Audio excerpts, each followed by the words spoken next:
안녕하십니까, 원빈입니다. 세상의 모든 지식을 출세간의 지혜로 꽃피우기 위한 공부, 원빈 스님의 도서관 환희미소 시간입니다. 오늘은 늙지 않는 최고의 식사라고 하는 책을 가지고 왔어요. 후지타 고이치로 지음, 황미숙 옮김입니다. 예문 아카이브 출판사고요. 표지에는 50세부터는 고기가 약이다, 이렇게 소개를 하고 있고요. 100세 시대에 약이 필요 없는 몸 만들기, 지금까지 소박한 식사가 잘못됐다, 이렇게 소개를 하고 있습니다. 책 소개를 잠깐 읽어볼게요. 100세 시대, 약이 필요 없는 몸 만들기, 지금까지 소박한 식사가 잘못됐다. 81세 현역 의사가 알려주는 신건강비법. 건강하게 살려면 무엇을 먹어야 할까?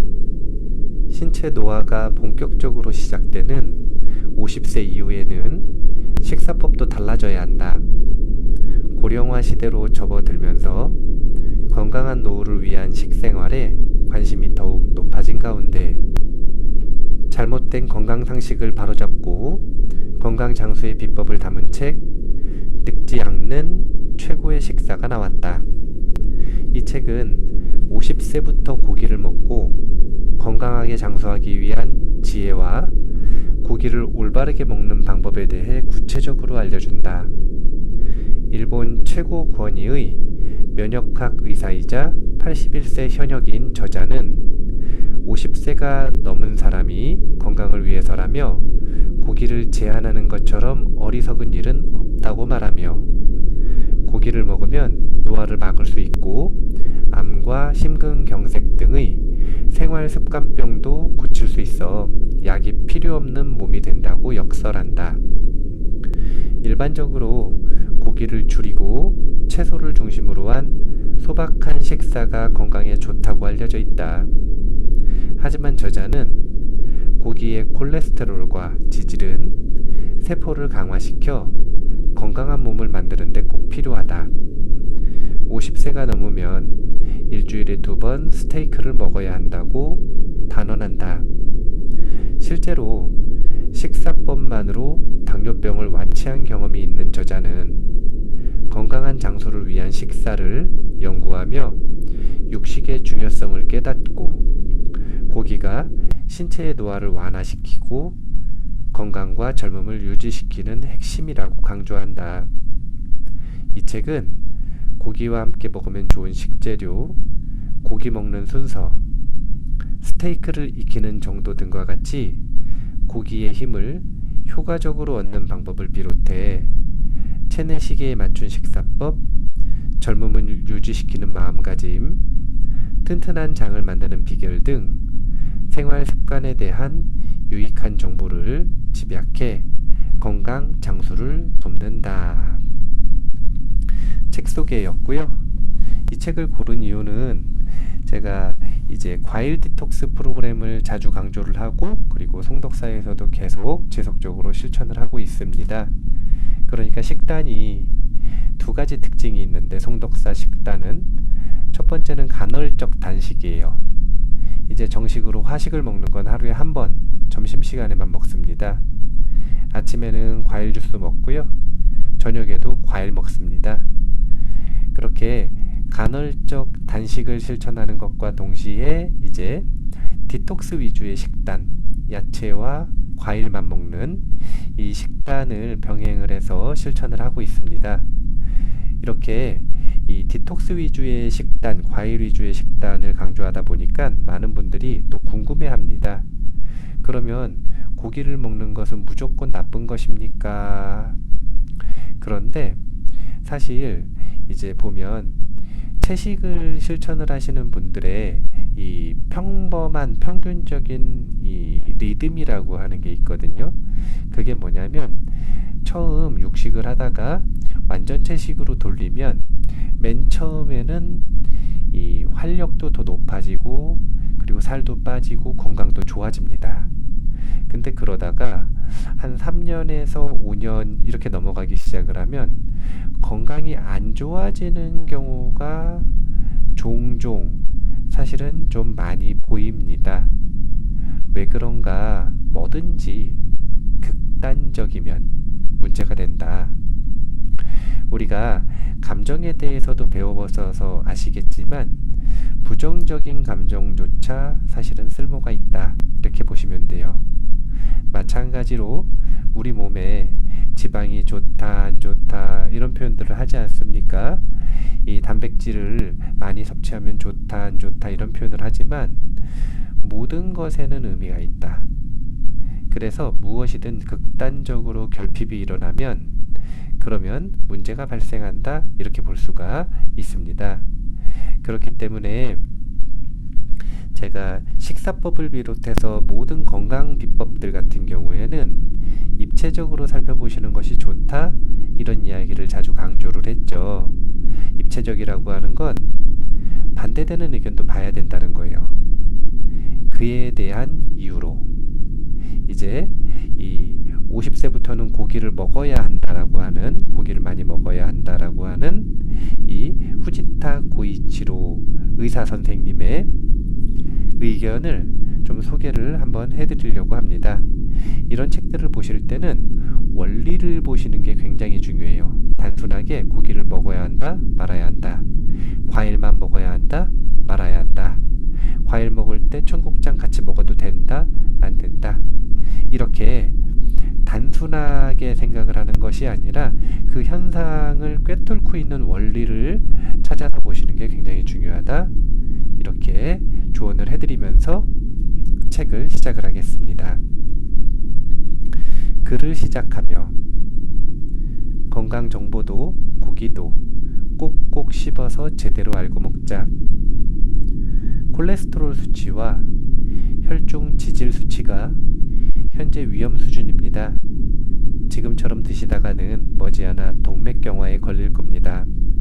그렇게 되지 않으려면 고기 섭취를 줄이세요. 대부분의 의사들은 당신에게 이렇게 말했을 것이다.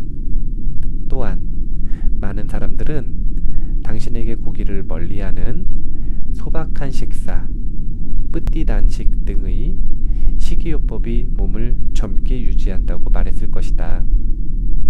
그렇게 당신은 의사의 지도와 많은 사람들이 말하는 건강 정보에 따라 건강을 위해 고기의 섭취를 줄이고 채소 중심으로 식단을 바꾸고 심지어 칼로리까지 제한해 왔다. 하지만 과연 고기를 먹지 않는다고 해서 건강해졌을까? 당연히 아니다. 고기를 먹지 않는 채소 중심의 식사를 계속하면 건강 장수의 길은 더 멀어질 뿐이다. 그렇다면 어떻게 하면 좋을까? 40대까지는 건강을 위해 고기의 섭취를 자제했던 사람도 50세부터는 건강을 위해 당당히 고기를 먹어야 한다. 이 책은 50세부터 고기를 먹으며 건강하게 장수하는 방법을 이야기한다. 어째서 50세를 기점으로 고기를 먹는 것이 좋을까? 50세부터 몸에 큰 변화가 생기기 때문이다. 따라서 50세가 넘으면 고기를 제대로 섭취해야만 건강하게 오래 살 수 있다. 고기를 먹으면 단순히 장수만 하는 것이 아니다.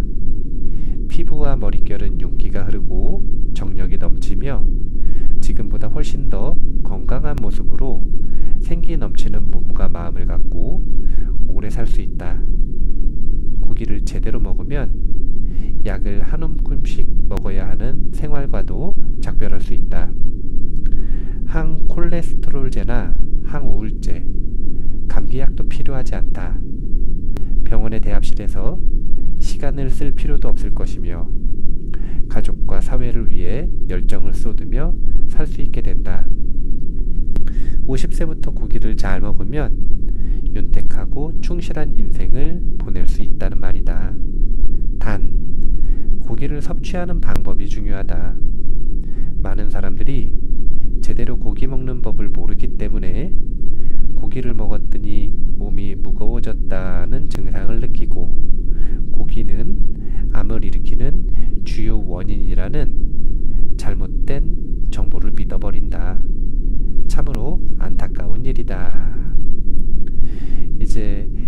중에서는 이 50세부터는 고기를 먹으면 그러면 뭐 만병이 사라지고 이 모든 건강 문제를 해결할 수 있고 건강을 확보할 수 있고 이런 식으로 이야기를 하고 있지만 사실은 이런 것들은 너무 극단적인 표현들이고요. 왜 우리가 주목해야 되는 부분은 왜 50세부터는 인간의 육체 사이클상 왜 고기가 필요한가 그 원리를 찾아내는 데에 주목을 한번 해보시는 게 좋을 것 같습니다. 81세 고령의 의사가 당뇨병을 완치하기까지 사실 고기가 주는 효능에 대해 신뢰하며 설명하고 있는 나도 몇 년 전까지는 고기를 자제하는 삶을 살아왔다. 그 이유는 당뇨병을 앓고 있었기 때문이다. 당뇨병에 걸리고 난 후 병을 치료하려는 마음 하나로 일본 당뇨병 학회가 권장하는 칼로리 제한 다이어트를 실천했다. 하지만 전혀 좋아지지 않았다. 오히려 모든 것을 약과 병원에 의존하며 시간을 보냈다. 이 상황을 반성하고 더 좋은 방법을 찾기 위해 건강한 장수를 위한 식사를 연구했고 육식의 중요성을 알게 됐다. 내가 당뇨병을 극복한 방법은 간단하다. 고기는 칼로리도 높고 콜레스테롤 수치도 높으니 생활습관병이 있는 사람은 자제하는 편이 좋습니다. 이렇게 말하는 의사의 정보를 믿지 않기로 한 것뿐이다. 그리고 결과적으로 의사의 권유하는 정반대로 생활했다. 그것은 바로 칼로리 계산하지 않기, 콜레스테롤 수치에 신경 쓰지 않기, 채소와 고기를 잘 먹되 주식은 빼기 라는 세 가지 중점으로 한 식생활이다. 이렇게 식사를 바꾸기만 했는데도 당뇨병을 이겨냈다. 체중도 10kg이나 줄었고 혈당과 콜레스테롤 수치, 중성지방 수치도 정상 범위로 안정됐다. 지금은 당뇨병 약도 항콜레스테롤제도 복용하지 않는다. 물론 칼로리 계산처럼 식사를 맛없게 만드는 다이어트와도 작별한 채 살고 있다. 오히려 예전보다 몸을 가볍고 활기차게 만들어서 열정적으로 연구와 강연, 집필 활동에 매진하고 있다. 많은 사람들이 당뇨병은 일단 걸리면 낫지 않아서 잘 달래며 살아야 하는 병이다 라는 말에 속고 있다. 그래서 먹고 싶은 것도 참고 힘들게 칼로리를 제한한다. 하지만 건강한 식사를 생각하면 칼로리 계산은 해가 될 뿐이다. 콜레스테롤 수치가 높아지면 수명이 줄어든다는 의료 정보가 50세가 넘은 몸에는 해당되지 않는다는 것을 알아야 한다. 제대로 알고 그런 속박에서 벗어나는 일이 중요하다. 50세가 넘으면 콜레스테롤 수치가 조금 높은 편이 더 젊고 건강하게 살 수 있는 비결이 된다. 평생 현역이라는 모두가 꿈꾸는 삶을 이뤄주는 방법은 바로 50세부터 고기를 제대로 먹는 것이다. 이제 저도 좀 삐딱하게 보는 경향이 있어서 이렇게 개인적인 의견을 이야기를 하면 뭐 개인적으로 뭐를 먹고 어떻게 건강해졌고 무슨 병을 고쳤고 뭐 다 나았고 그런 말을 들으면 사실은 좀 삐딱하게 봅니다. 뭐 이게 사실이라고 하더라도 개인차가 있어서 이 사람에게만 적용이 되고 나머지 사람들에겐 적용이 되지 않는 게 아닌가? 이런 좀 삐딱한 시선을 가지고 있는데 그럼에도 불구하고 그래서 원리가 무엇인가 라고 하는 것에 집중을 해서 살펴보는 경향이 있어요. 아직까지 원리가 지금 언급이 안 되고 있는데 한번 계속 찾아보겠습니다. 본문에 있는 내용을 좀 읽어드릴게요. 균형 잡힌 식사를 의심하는 것이 장수의 첫걸음. 오히려 활력이 되는 대사증후군. 일본을 대표하는 고령자 중 한 면을 꼽자면 프로스키어인 미우라 유이치로가 있다. 미우라 씨는 80대라고는 믿기지 않는 에너지를 가지고 있는데 2013년에 생애 세 번째로 에베레스트 등정에 성공했다. 세계 최고령 등정자로서 에베레스트 등정 역사에 그 이름을 새겼다. 이 쾌거로 인해 전 일본이 끌어올랐다. 80세가 넘어서도 당당하게 도전하고 성공할 수 있다. 미우라 씨의 모습에서 나도 아직 할 수 있다며 큰 용기를 받은 사람들이 많았다. 한편으로 미우라 씨는 나이에 비해 몸이 좋구나 라고 생각한 사람도 있었을 것이다. 나는 일본 예방학회라는 모임에서 미우라 씨와 1년에 한두 번 정도 만난다. 사실 미우라 씨는 대사증후군이 걱정되는 체형이다. 대사증후군이란 고혈당, 고혈압, 고지혈증, 비만 등이 한꺼번에 나타나는 그런 증후군이라고 하고요. 혈압도 콜레스테롤도 높은 편이다. 게다가 고기를 좋아해서 매일 먹는다고 한다. 일반적인 상식으로는 대사증후군은 건강에 좋지 않다고 알려져 있다. 하지만 대사증후군에 걸리고도 건강한 삶을 살고 있는 사람은 의외로 많다. 대체 어느 쪽이 옳은 것일까? 일본에서는 2008년부터 특정 건강진단과 특정 보건지도가 시행됐다. 이른바 대사증후군 건강진단으로 많은 이들이 귀한 시간을 할애하고 있다. 초고령화 사회에 돌입한 일본에서는 국민의료비가 멈출 줄 모르고 늘어나 곧 40조 엔을 돌파할 전망이다. 이 금액을 계산해보면 국민 1인당 연간 30만 엔을 사용한다는 것을 알 수 있다. 일본이 세계적으로 자랑하는 국민 개인보험의 파탄을 막기 위해 의료비 지출을 줄이기 위해 국가 차원에서 시작된 것이 바로 대사증후군 건강진단이다. 정부에서는 대사증후군 건강진단을 통해 현대 일본의 4대 질병으로 일컬어지는 암, 심근경색, 뇌졸중, 당뇨병에 걸릴 위험성이 높은 사람을 미리 찾아내서 의료비를 줄이고자 한다. 4대 질병의 위험도가 높은 인자로는 첫째가 비만이고 혈당, 지질, 혈압이 그 뒤를 잇는다. 4대 질병은 모두 생활습관병이므로 우선은 식사 지도가 진행된다. 이때 균형 잡힌 식사가 필요하다는 정해진 멘트와 함께 칼로리 제한을 지도받는다. 그리고 가장 먼저 칼로리도 높고 콜레스테롤도 높은 고기를 제한한다. 일본에서 제일 에너지가 넘치는 고령자인 미우라 씨는 매일 고기를 먹는다. 게다가 누가 봐도 대사증후군을 가진 몸이다. 하지만 정부에서는 대사증후군을 병에 잘 걸리는 위험인자로 규정하고 고기를 과식하지 않도록 주의하라고 권고한다. 이 대조적인 두 가지 현상을 우리는 어떻게 해석해야 할까? 단언컨대 대사증후군은 신경 쓰는 게 무의미하다. 고기를 먹어도 될까? 아니면 자제해야 할까? 정답을 말하자면 고기는 적극적으로 먹어야 한다. 단 조건이 있다. 바로 50세가 넘으면이다. 50세까지는 고기를 적당히 즐기는 정도로 먹어야 한다.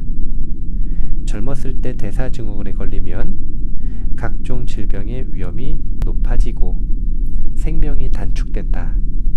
하지만 50세가 넘었다면 적극적으로 고기를 먹어야 한다. 몸이 고기를 필요로 하는 시기가 된 것이다. 50세가 넘으면은 대사증후군 진단이 무의미하다. 이때는 건강하게 장수하기 위해 반드시 고기를 먹어야 한다. 80대에 에베레스트 등정에 성공한 미우라 씨의 강인함은 분명 육식이 준 선물일 것이다. 따라서 고기를 일상적으로 먹는 사람은 에너지가 있고 힘이 넘친다. 반대로 고기의 섭취를 제한하는 사람은 생명력이 점차 떨어진다. 저는 지금 이 부분을 읽으면서도 약간 사실은 삐딱한 시선을 가지고 있거든요. 왜냐하면 이제 80세에 이 프로 선수를 하고 있다고 하는데, 프로스키어이자 또 에베레스트에 등장한 미우라 씨의 사례를 이야기를 했는데, 이와 반대되는 사례도 얼마든지 있습니다. 왜냐하면 이제 100세를 넘어가는 그 장수를 이어가고 있는 노인들, 이 장수하는 사람들의 공통점 중에 하나가 육식을 적게 한다라는 특징을 가지고 있습니다. 훨씬 더 넓은 표본에 대한 관찰을 진행을 한다면 보다 보편적인 이 의견을 제시를 할 수 있을 텐데, 지금 이제 한 사람의 예를 가지고 이야기를 하고 있잖아요. 그렇기 때문에 이러한 의견들을 이제 무작정 믿고 받아들이고 확신하기보다는 그 원리가 무엇인지를 이 제시되는 논리들을 통해서 찾아내는 게 훨씬 중요하다라는 생각을 하는데, 일단 원리의 힌트를 줬어요. 그게 뭐냐면 50세를 기점으로 우리 몸이 변화한다라는 거죠. 50세 이전에는 대사증후군을 일으킬 수 있는 식습관이 좋지가 않지만 50세 이후에는 사실은 대사증후군을 크게 신경 쓰지 않아도 된다. 오히려 대사증후군이 도움이 될 수도 있다. 이런 표현까지 쓰고 있는데, 어떤 원리로 그러는지 한번 지속적으로 찾아보죠. 뒷부분으로 넘어가서 왜 50세부터 고기를 먹어야 할까? 이 부분을 읽어드릴게요. 인간의 몸은 50세를 기점으로 아이를 만들기 위한 몸에서 장수하기 위한 몸으로 바뀌어 간다. 이는 생식 능력의 쇠퇴와 더불어 수명이 다하는 야생 동물에게서는 볼 수 없는 일이다. 이 시기가 되면 당연히 필요로 하는 영양소도 달라진다. 주식인 탄수화물이나 단 음식은 몸에 거추장스러운 영양분이 된다. 반면에 고기를 통해서만 섭취할 수 있는 동물성 단백질이 필요하다. 50세 무렵이면 성호르몬의 분비량은 대폭 줄어든다. 생식 능력을 상실하면 성호르몬도 급격히 줄어든다.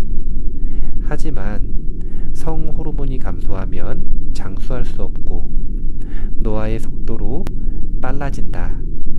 그래서 외부에서 성호르몬의 재료를 대량으로 넣어줘야 한다. 그 재료가 바로 고기가 가진 콜레스테롤이다. 우리 인간이 장수하는 법을 생각할 때 참고할 수 있는 것은 어떤 사람이 건강하게 장수하는가라는 역학조사뿐이다. 수명의 방식 자체가 완전히 다른 동물 실험의 결과는 참고사항이 될 수 없다. 더욱이 숫자만 나열한 데이터나 자료를 비교해 결정한 대사증후군 건강진단의 숫자가 인간을 건강하게 만들 수는 없다. 50세부터는 인간 육체의 이 존재 목적, 그러니까 종의 생존에서의 종의 목적, 존재 목적이 달라진다라고 하는 건데, 이제 생식 모드가 아니라 장수하기 위한 모드로 몸이 바뀌기 시작을 한다.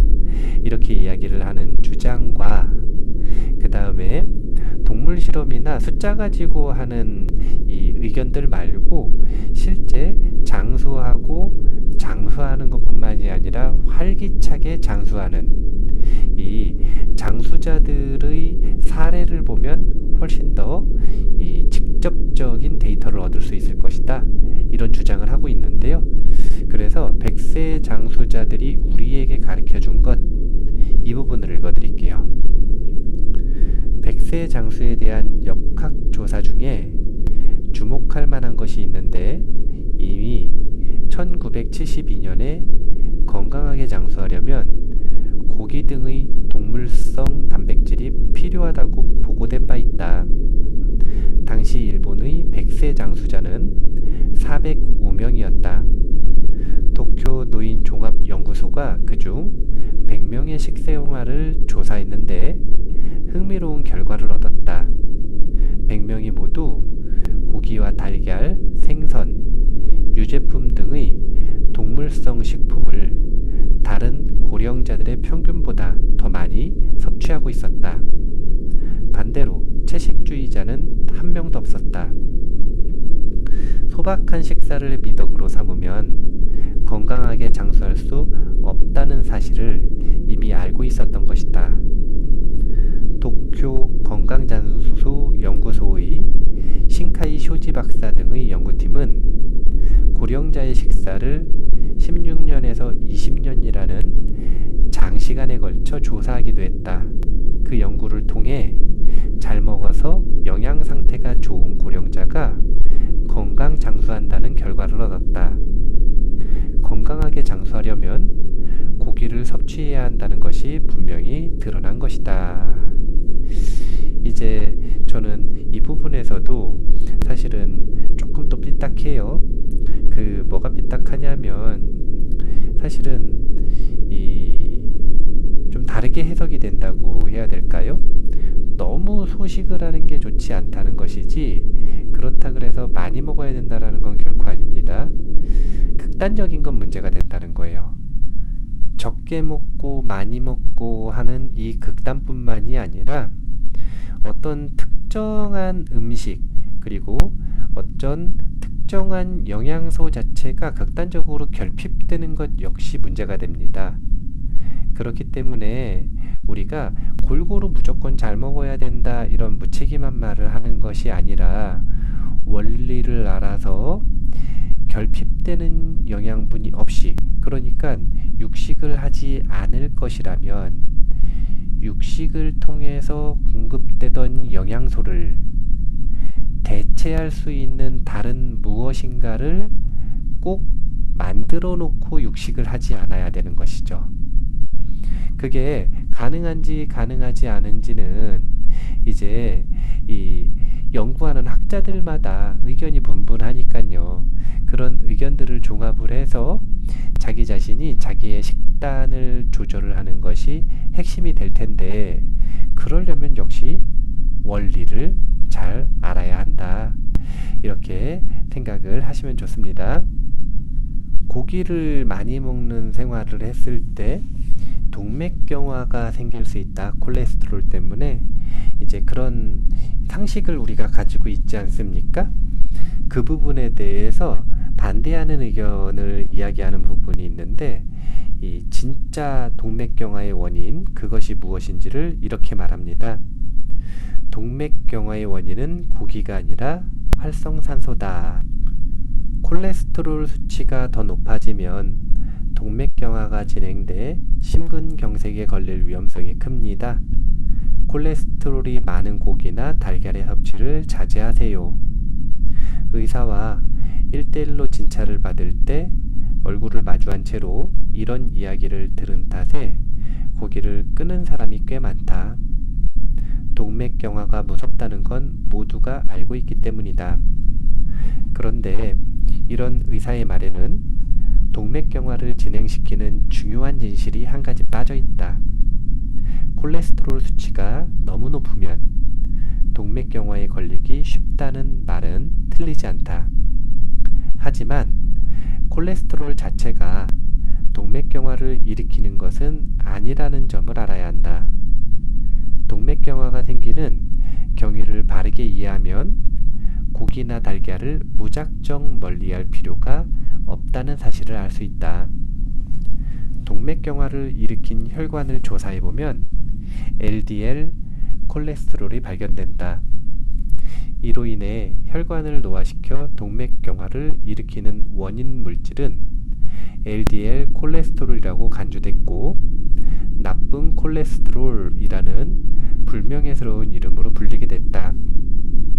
하지만 실제로 LDL 콜레스테롤이 진짜 나쁜 물질이 되는 것은 활성산소의 공격을 받았을 때다. 활성산소란 체내에서 발생하는 매우 산화력이 강한 물질로서 접촉하면 차례대로 산화된다. 산화는 철이 붉게 노되듯이 녹쓰는 것을 말한다. 콜레스테롤이 활성산소의 공격을 받으면 리포단백질이라는 콜레스테롤의 포장재가 산화돼 망가진다.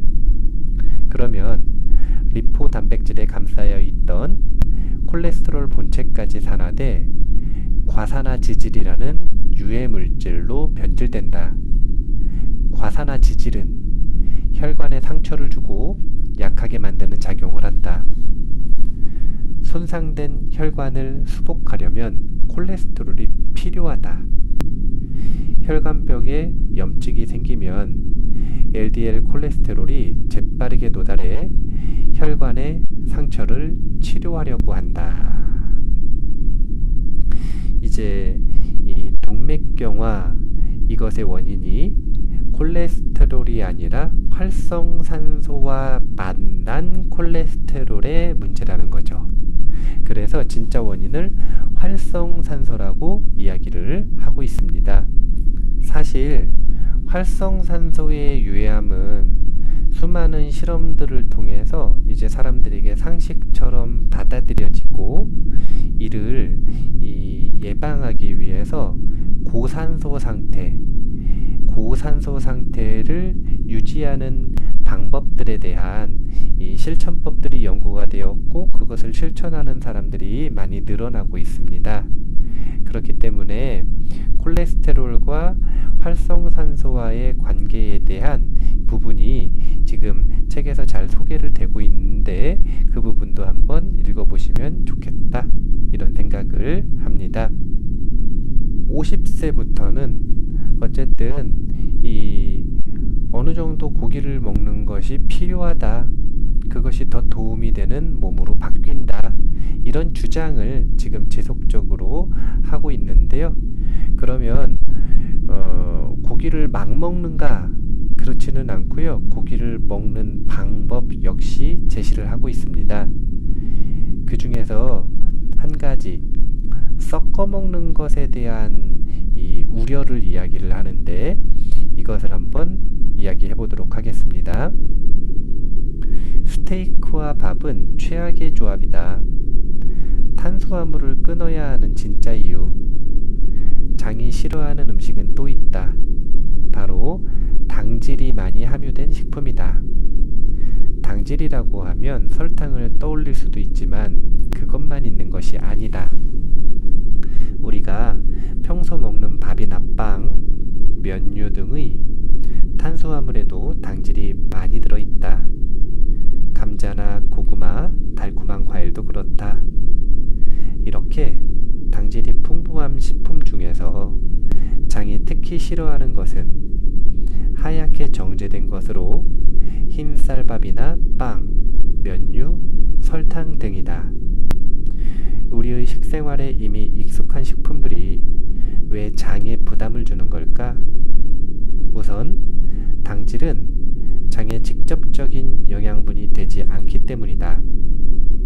소장에 영양분이 되는 것은 다시마나 치즈, 녹차, 표고버섯, 토마토, 어패류 등에 포함된 글루타민산이다. 글루타민산은 대부분이 소장 점막에서 대사된다. 자신의 영양분으로 쓸 수 없는 당질이 장에 대량으로 들어오면 소장은 그것을 소화, 흡수하는 데 전념해야 한다. 당질은 소장에서 소화되면 포도당이 된다. 포도당은 뇌가 아주 좋아하는 것이다. 장에 당질이 들어오면 뇌가 빨리 포도당을 줘 하고 요구한다. 장이 그 지령에 응답해 포도당이 소화 흡수를 서두르면 혈액 중의 포도당 양이 단숨에 올라간다. 혈당 질환, 혈액 중에 들어있는 포도당의 농도를 말한다. 혈당치가 상승한 상태가 오랜 시간 지속되면 당뇨병이나 동맥경화, 비만이 될 위험이 커진다. 그래도 당질에 식이섬유가 붙어 있으면 그나마 낫다. 희게 정제해 식이섬유를 깨끗이 제거해버리면 장은 자신에게 아무런 득도 없는 것을 위해 열심히 일해야만 한다. 밥이나 과자류를 많이 먹었을 때 시큼한 맛이 올라오거나 속이 쓰리고 아팠던 적이 있을 것이다. 그것은 장이 당질의 소화 흡수 작업에 지쳤다는 신호다. 장의 활동이 둔해지면 장내 환경이 흐트러지고 나쁜 균이 활동하기 쉬운 환경이 만들어진다. 혈당을 급상승시키는 식사와 그렇지 않은 식사. 과도한 당질을 섭취하면 안 되는 이유가 또 있다. 최근에 당화라는 현상이 주목을 받고 있다. 당화란 당질의 과도한 섭취로 인해 체내의 최종 당화 산물 AGE, 당 독소로 당과 단백질의 화합물이라는 나쁜 물질이 만들어지는 것을 말한다. 이 AGE는 몸의 노화를 앞당기고 병을 초래하는 원인 물질이라는 사실이 최근 연구에서도 밝혀졌다. AGE가 몸에 해를 입히는 것은 단백질에 설탕을 바른 것처럼 끈적거리는 상태가 되기 때문이다. 혈관이나 조직에 들러붙어 몸 안에 쌓이면 동맥경화나 심근경색, 뇌경색, 골다공증, 백내장, 암 등의 질병을 일으킨다. 또한 피부에서 AGE의 현상이 일어나면 주름이 생기고 피부가 늘어진다. 게다가 장이 당화되면 제 기능을 하지 못해 장내 균형이 깨지고 장도 노화가 진행된다. 젊고 건강한 몸을 유지하려면 AGE를 만들지 않는 식습관이 중요하다. AGE를 발생시키지 않으려면 어떻게 해야 할까? AGE는 혈당치가 상승한 상태에 단백질이 들어오면 발생하기 쉬우므로 혈당치가 급히 올라가지 않게 해야 한다. 희게 정제된 곡류를 먹을 때마다 몸 안에서는 AGE가 만들어진다. 그러므로 50세가 넘은 사람은 노화와 병을 막기 위해 주식이나 과자 등 당질이 많이 든 것은 피하는 편이 좋다. 스테이크를 먹을 때도 밥이나 빵은 자제해야 한다. 스테이크와 함께 밥이나 빵을 먹는 경우가 많은데 혈당치가 급상승한 상황에 고기에 단백질을 넣는 것은 최악의 조합이다. 50세가 넘어 스테이크를 먹을 때는 주식을 빼야 한다. 이제 여기서 말하는 반복해서 나온 주식이라고 하는 게 이제 쌀이나 밀가루 관련되어 있는 우리가 보통 먹는 밥을 얘기를 하는 겁니다. 밥. 이제 이런 원리들은 이 섞어 먹는 문화가 이 건강에 미치는 악영향에 대한 이야기를 하고 있는 것입니다. 자연치유 불변의 법칙에서도 이야기를 했지만 섞어 먹지 않는다라고 하는 원칙이 있죠. 섞어 먹지 않는다. 섞어 먹지 않는 이유는 간단합니다. 우리의 위에 이 다양한 영양소들이 들어오는데 탄수화물을 녹이는 방법과 단백질을 녹이는 방법과 지방을 소화시키는 방법이 위에서는 다르다고 합니다. 위액이 서로 틀린 거죠. 이 소화시키기 위해 분비되는 물질이 서로 틀린데 섞여서 들어오면 어떻게 되냐면 각각에 해당되는 이 물질을 분비를 해야 된다고 그럽니다. 무엇인가 하나만 분비를 하면 나머지가 소화가 안 되기 때문에 같이 분비를 하는데 그렇게 되면 서로 중화가 돼 버려 가지고요. 이도저도 아니게 소화가 안 되는 상태가 돼 버린다는 거죠. 소화가 안 되면은 좀 불편하고 이 속이 안 좋고 그러고 끝 아니냐, 별로 문제가 없는 거 아니냐 이렇게 생각할 수 있지만 그게 아니라 그런 상태가 이어지면 위가 안 좋아지는 것뿐만이 아니라 그냥 단기간에 놓고 보더라도 그렇게 소화되지 않은 음식물들은 윗속에 정체되어서 썩어버리게 된답니다.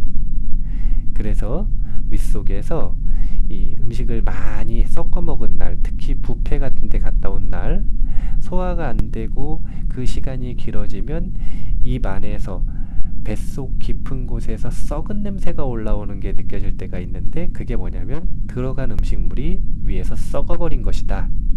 이렇게 이야기를 하더라고요.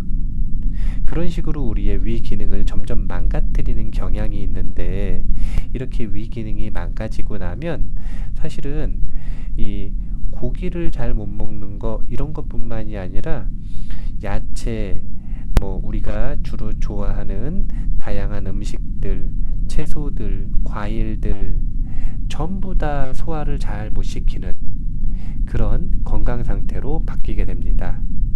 그렇기 때문에 우리가 기본적으로 잘 섞어 먹지 않는다. 이런 원칙들을 기억을 하시면 좋고, 여기서는 AGE라고 하는 최종 당화 산물, 즉 당과 단백질이 화합된 독소, 당 독소를 예로 들어서 고기를 먹을 때는 야채하고 먹는 것이지 고기를 먹을 때 이 당, 그러니까 그 당질이 포함되어 있는, 그러니까 기본적으로 정제당도 포함이 되겠지만 정제당뿐만이 아니라 탄수화물도 거의 당에 가깝다 그러거든요. 흰 탄수화물들, 이제 현미와 같은 탄수화물은 이 몸에 좋대요. 근데 그거 말고 흰쌀밥 같은, 흰쌀밥은 그 다른 이 당에 대해 소개하는 책을 읽어보니까 그냥 설탕이라고 보면 된다 이렇게 표현을 하더라고요. 그렇게 당질이 많이 포함되어 있는 당 또는 탄수화물과 고기를 섞어서 먹으면 이렇게 AGE, 당독소가 쌓이게 된다. 이런 부분을 예로 들고 있었다. 그렇게 보시면 돼요. 시간이 많이 지나서 뒤에 고기를 효과적으로 먹는 법 간단하게 제목만 소개를 해드릴게요. 일주일에 2번 고기의 날을 정해서 먹자. 2번 고기는 반드시 채소와 함께 먹자. 3번 색깔이 뚜렷한 채소류, 마늘, 버섯으로 노화를 막자. 4번 항산화 성분이 가득한 올리브 오일을 활용하자. 5번 채소, 고기, 밥 순서로 먹자. 6번 건강장수에 좋은 물을 함께 마시자. 이제 그 물은 칼슘이나 마그네슘이 풍부한 경수를 함께 마시라는 이야기고요. 7번 좋아하는 사람과 이야기하며 식사하자. 이렇게 고기를 올바르게 잘 먹는 7가지 방법을 소개를 했습니다. 고기를 잘 먹는 방법뿐만이 아니라 장을 건강하게 만드는 이 생활 습관 7가지를 또 소개하고 있는데 소개를 해드릴게요. 100세 장수를 실현하는 튼튼한 장 만들기. 1번 식사는 체내 시계에 맞추자. 2번 꼬르륵 소리가 나면 먹자. 3번 숨이 차는 운동은 하지 말자. 4번 온천에서 심호흡을 하면 몸이 순환된다. 5번 젊음의 최고 비결은 남녀 사이의 설렘이다. 6번 있는 그대로 살면 마음이 가벼워진다. 7번 건강은 늙지 않는 장에서 시작된다. 50세 이후에는 이러한 습관들을 가지고 있으면 활기찬 장수를 누릴 수 있도록 장이 튼튼해진다. 이런 이야기를 하고 있다고 보시면 될 것 같습니다. 우리가 이 건강을 위해서 다양한 식사법, 그리고 뭐 운동법, 그리고 수면법, 이런 부분들을 공부를 이어가고 있는데요. 한번 생각을 해봐야 되는 문제입니다. 뭐든지 극단적인 건 좋지가 않아요. 무조건 고기는 먹으면 안 된다. 이것도 극단이죠. 그런데 이 책에서 말하는 것처럼 50세 이후에는 고기를 먹으면 무슨 만병통치약이 되는 것처럼 그렇게 생각을 해도 안 됩니다. 제가 다른 책도 또 소개를 해드릴 거예요. 고기는 무조건 먹으면 안 된다라고 주장하는 책도 있습니다. 그런데 저는 항상 보면 너무 극단적이면, 너무 과장 광고처럼 이야기를 하면 좀 삐딱하게 보는 것 같아요. 삐딱하게 본다라고 하는 게 무조건 그 의견을 받아들이지 않는다라는 게 아니라 그 의견을 무조건 받아들이지는 않겠다라는 이야기예요. 의심 없이 받아들이지는 않겠다. 입체적으로 살펴보고 그 원리를 알아서, 그 원리가 타당하다면 일단 실험해보고, 실험을 통해서 나에게 적용이 된다면 나에게는 올바른 이론이다, 이렇게 검증하는 겁니다. 그리고 지금 이 순간 나에게 올바른 이론이라고 해서 나중에 10년 뒤에도 그 건강법, 그 이론이 나에게 적용될 거라고 하는 보장은 없어요. 이런 식으로 우리는 끊임없이 다양한 관점에서 하나의 주제를 가지고 입체적으로 사유하고 정보를 수집하고, 그리고 또 시간이 지나면 변화된 조건에 따라 이 새로운 정보들을 업데이트하면서 그렇게 지속적으로 공부를 이어나가는 것이 중요하다. 저는 결론을 딱 내려드리지 못하겠어요. 고기를 먹어야 되는 건지 안 먹어야 되는 건지. 그러니까 계율의 문제, 이런 문제가 아니라 고기를 먹는 게 건강에 도움이 되는지 안 먹는 게 도움이 되는지, 이런 것들을 딱 결론을 내리지 못하겠습니다. 다만 제가 항상 가지고 있는 기준은 너무 치우친 극단은 문제가 생긴다, 부작용이 생긴다. 이게 첫 번째고요. 두 번째는 좋은 구성 요소든 안 좋은 구성 요소든 우리의 몸과 마음에 포함되어 있는 모든 것들은 의미가 있다, 쓸모가 있다. 이 두 가지 기준을 가지고 항상 생각을 하기 때문에 들으시는 환희미소 컨텐츠를 들으시는 법우님들도 한번 자신만의 기준을 세워서 다양한 정보를 습득하시는 과정을 이어가셨으면 좋겠습니다. 마무리할게요. 세상의 모든 지식을 출세간의 지혜로 꽃피우기 위한 공부, 원빈 스님의 도서관, 환희미소 시간이었습니다. 감사합니다.